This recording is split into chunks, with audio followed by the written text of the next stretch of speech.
Gaon Vilna, alav shalom, one time he heard that one of his students, his main student, the Rabbi Chaim Volozhin, came into town, and he sent a message, get him to come to my house immediately. It was a Friday afternoon. They went, got Rabbi Chaim Volozhin. Rabbi Chaim comes into the house, and he writes this in the book. He says, I see the Gdol Adol, the Gaon Vilna, he's in a robe, he has something on his head because he has a huge headache, some lemon and this and that, and he looks like a mess. His eyes are bloodshot red. The wife is crying. The grandma's crying. Everybody's in a mess. And he's pacing back and forth, back and forth, back and forth. I said, Kvod Rav, everything okay? He said, Rabbi Chaim, you have to do this. What is the pshat on this Rambam? Huh? What? What is the Rambam saying here? He goes, Kvod Rav, I'm your student. You're asking me to give you the commentary, the understanding, the explanation on the Rambam. He says, I command you right now to give me the pshat, meaning the basic meaning of what is the Rambam saying here. Chaim takes the book, looks at it for a few minutes.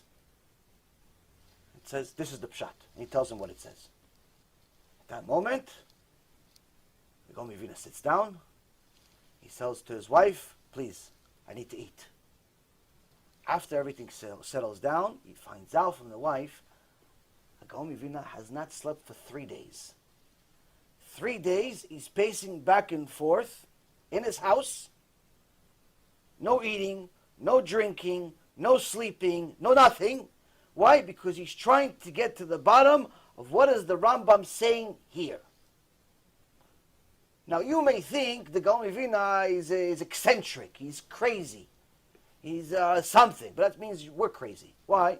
Because the difference between us and the Gaon Vilna is that he understood the significance of knowing what is the Torah saying here. What is the Rambam saying here? What is Hashem saying here? He understood the significance of it, of how it changes the world, his world, our world, every world, by actually knowing the basic understanding of what does it mean. What does this mean? To such an extent that as soon as he ran into something where he couldn't understand what he meant, he couldn't sleep. He couldn't allow himself to sleep. He couldn't allow himself to eat. He couldn't allow himself to drink, to nothing, because he understood the significance. We, Baruch Hashem, go to sleep every night with 500 questions unanswered with no problem. We sleep like babies. Why? Because we really don't understand the significance of knowing the answer.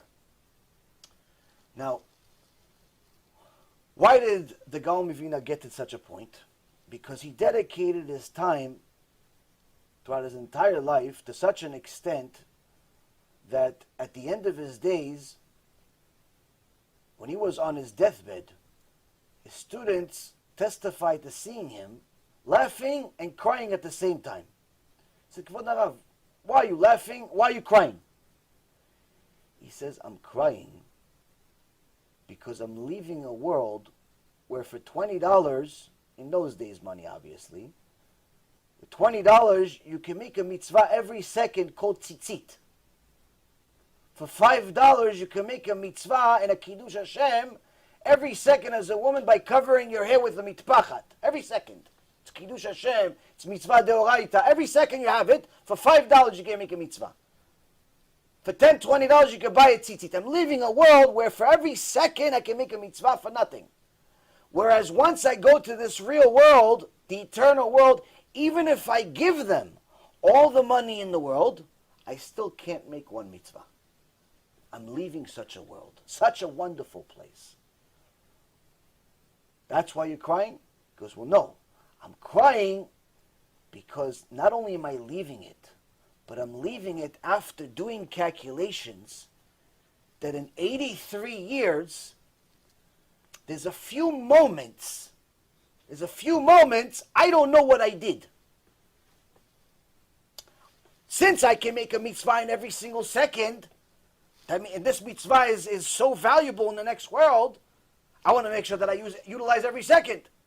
I'm now 83 years old, and I know I'm doing the calculation. 83 years, there's a few moments in those 83 years. A few moments, I don't know what I did. I don't know what I did the mitzvah or not. Alvay alenu to have a few moments in every minute that we don't know what we did. We burn hours and hours every single day not doing anything. People tell me, oh no, I've just been doing nothing all day. What do you mean doing nothing all day? No, I just burned some time, had some coffee, went to Starbucks, went to this place, went to that, watched a movie, just burned a few hours, but now I'm here. Just burned a few hours like nothing. Why? Because we don't understand the value of time. So what does it mean? What's the value of actually not burning time? His students ask him, okay, so now we know why you're crying for the Rav. Why are you laughing? He says, because I remember reading that they say that the tzaddikim, when they die, they get tzaddikim to welcome them.